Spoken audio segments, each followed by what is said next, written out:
मोदी को 2024 में उनके सामने कोई विकल्प नहीं है, और इस पर आपकी क्या प्रतिक्रिया है? आज यहाँ कार्यालय का उद्घाटन हो रहा है। कुछ दिन पहले हमारी पार्टी बनी है, उसी से पूरे बिहार में पार्टी का जिला कार्यालय खुल गया है। जगह हो भी गया है, सिवान में इसका ओपनिंग हो रहा है। वहाँ के लोगों को हम शुभकामना देते हैं कार्यालय खोलने के इस अवसर पर। और जहाँ तक आपका सवाल है कि वीडियो को हमने कभी कहा था, माइक की जरूरत है, माइक की जरूरत है, ठीक है ले लिया जाए सर, आपको लगता है डिस्टर्ब होगा।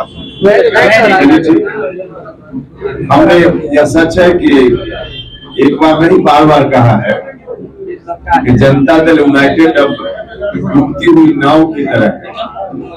आप देख भी रहे हैं कि हर दिन कोई ना कोई व्यक्ति जेडीयू का जो नेता है पार्टी को छोड़कर जा रहा है।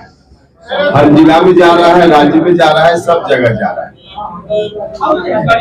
और जो लोग अभी नहीं गए हैं उनके बारे में भी, चाहे बड़े नेता हो, एमपी हो, एमएलए हो, मिनिस्टर हो, कोई भी हो, सब लोगों ने कहीं न कहीं अपना ठिकाना जोड़ कर रखा है। सिर्फ मुहूर्त के इंतजार में है, जिनका जब मुहूर्त बनेगा तब वहां से छलांग लगा लेंगे। क्योंकि लोगों को मालूम है कि चुनाव की जो वैतरणी है, जेडीयू की नाव पर सवार होकर कोई अब पार नहीं कर सकता है। पूरे तौर पे यह पार्टी समाप्त हो चुकी पार्टी है। अब हमने बार बार जो कहा है हम वही दोहराएंगे कि बिल्कुल खाली डब्बा की तरह है, अंदर से बिल्कुल खोखला है। अब कोई भी इस पार्टी में नहीं रहने वाला है। इसका कारण है कि इस पार्टी का जो मुख्य मकसद था, उसी मकसद से पार्टी भटक गई। नीतीश कुमार जी ने जिस सुशासन की स्थापना के लिए जिसके खिलाफ पूरा का पूरा अभियान चलाया इतने दिनों तक, अब उसी को आगे करके उसी के नेतृत्व में बिहार को बनाने की बात नीतीश जी करने लगे हैं। तो बिहार की जनता इस बात को कभी स्वीकार नहीं कर सकती है। और यही कारण है कि जनता हो, कार्यकर्ता हो, सब लोग अब जेडीयू से अलग हो रहे हैं। सर, बीजेपी का राष्ट्रीय अध्यक्ष बन गए, जेपी नड्डा से मुलाकात हुई है सर दिल्ली में। जेपी नड्डा जी से मुलाकात हुई है सर, 2024 को लेकर क्या तैयारी है? जेपी नड्डा साहब से मुलाकात और 2024 की तैयारी दोनों को एक साथ जोड़कर मत देखिए। उनसे मेरी मुलाकात हुई है, आप सब लोगों ने देखा ही, हमने खुद ही ट्वीट करके इसकी सूचना दी। लेकिन अब 2024 की बात जहां तक है, तो 2024 लोकसभा चुनाव में मजबूत तरीके से हमारी पार्टी लड़ेगी, हस्तक्षेप करेगी। लेकिन आपका जो सवाल है, पूछने का जो आशय है गठबंधन के सिलसिले में, अभी गठबंधन के संदर्भ में अंतिम फैसला हमारी पार्टी ने नहीं लिया है। जब हम फैसला लेंगे फिर बताएंगे। जी सर, मेरा सवाल यह था कि ऐसी क्या परिस्थिति बन गई कि नीतीश कुमार फिर वैसे ही लोगों के साथ जा रहे हैं जिनके खिलाफ उन्होंने बिहार में आगाज किया था? अब यह सवाल तो वेटर नीतीश जी इसका जवाब दे पाएंगे।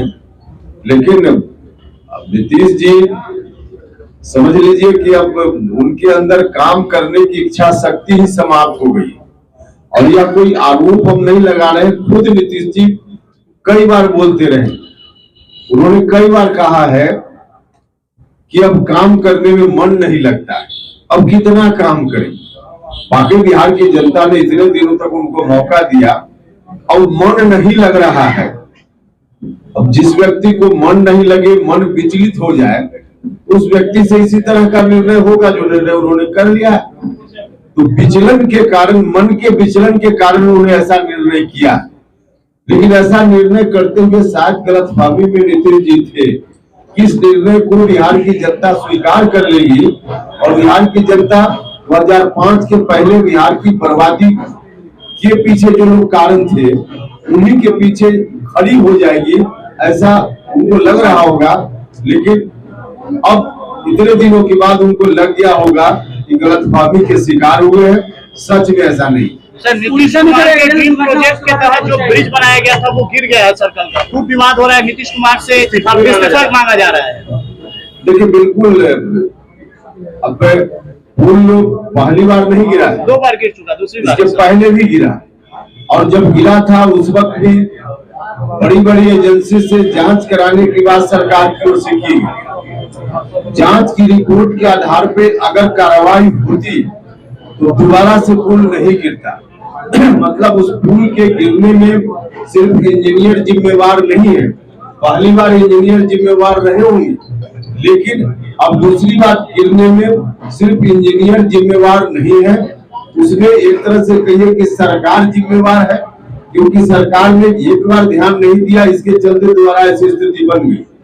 पूरे तौर पे सरकार की विफलता के कारण ऐसा हुआ है, और इसके पीछे जिस तरह से पैसा की लूट मची हुई है बिहार भर में हर योजना में, इसी का एक जीता जागता उदाहरण है।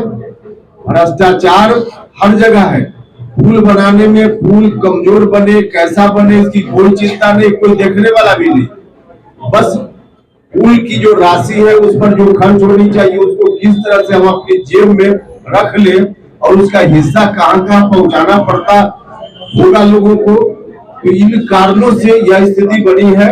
और ऐसी एक तरह से कि एक अपराध है बिहार की जनता के साथ। अब इस अपराध के लिए सिर्फ जिम्मेवार इंजीनियर नहीं, इंजीनियर तो निश्चित रूप से जिम्मेवार होंगे, लेकिन सिर्फ वही नहीं होंगे, ऊपर से नीचे तक जो लोग भी जिम्मेवार है सबके खिलाफ कार्रवाई होगी। सर एक क्वेश्चन है कि अल्पसंख्यक समाज से आपने जिला अध्यक्ष दे दिया है, लेकिन अल्पसंख्यक समाज का नेता कोई और है, तो क्या उसको लाने का कोशिश होगा आप लोगों को? देखिए, नेता को लाने और ले जाने की कोशिश नहीं, अपनी इच्छा से कोई व्यक्ति कहीं भी किसी दल के साथ होता है, उसमें लाने और ले जाने जैसा कुछ है नहीं। अपनी इच्छा से जब जिनका डिसीजन हो तो उनका डिसीजन होता है। लोकसभा चुनाव पार्टी क्या गठबंधन के साथ लड़ेगी या अकेले लड़ेगी? नहीं, हम गठबंधन से इनकार नहीं कर रहे, हम यह भी नहीं कह रहे हैं कि हमारी पार्टी ने कोई निर्णय ले लिया कि हम अकेले लड़ेंगे, ऐसा भी नहीं है। लेकिन अभी गठबंधन के संदर्भ में कोई निर्णय ही नहीं है हमारा, अभी तैयारी हमारी सब जगह चल रही है, समय आएगा, थोड़ा इंतजार कीजिए तो गठबंधन के बारे में भी। दोबारा पुल गिरने के बाद 100 मीटर तक एरिया गिरा है और नीतीश कुमार ने फिर यही कहा है कि विभाग से जांच की मांग की गई है, 3 दिन में रिपोर्ट आ जाएगा। क्या ये भरमाया जा रहा है क्या बिहार की जनता को? देखिए, अब पुल फिर से गिर गया तो कुछ तो कहेंगे मुख्यमंत्री, अब कुछ कहेंगे इसलिए ऐसा बोल रहे, वरना अब उसी तरह की बात फिर से करना जो बात उस वक्त उन्होंने की थी, मुझको लगता है कि बिल्कुल गलत है। आई मास के लिए कुछ बोल रहे हैं और ऐसा कहने का अब नैतिक बल भी नीतीश कुमार जी ने खो दिया है। कोई नैतिकता उनमें नहीं बची कि फिर से उन्हीं बातों को दोहराए। अब किस रूप में दोहरा रहे हैं वही जवाब देंगे, लेकिन कोई नैतिकता नहीं है उनके अंदर की इन बातों को दोहराए। बोलने के लिए भले बोल रहे हो, लेकिन उनकी बातों के पीछे कोई नैतिक बल नहीं है। सर आखिरी सवाल, शहाबुद्दीन साहब के जाने के बाद आरजेडी जिस तरह से रवैया अपनाई है हिना साहब और उनके परिवार के साथ, तो क्या लग रहा है हिना साहब को आरजेडी छोड़ देना चाहिए? सर अब देखिए, इसमें हम सलाह कैसे दें, या तो उनको निर्णय लेना है, या हमने जैसा ही कहा कि हर व्यक्ति का अपना निर्णय होता है, तो हम किसी पार्टी को कोई नेता छोड़ दे या उनके साथ हो जाए, इस सलाह हम देने वाले कौन है? सर आप ही के पार्टी के जो एक बहुत ही प्रभावशाली नेता हैं, वो पूर्व सांसद रहे जहानाबाद से, उनका आगमन सिवान में हुआ था, उन्होंने कहा था कि शहाबुद्दीन साहब को लिखो फेंको पेन का तरह इस्तेमाल किया गया।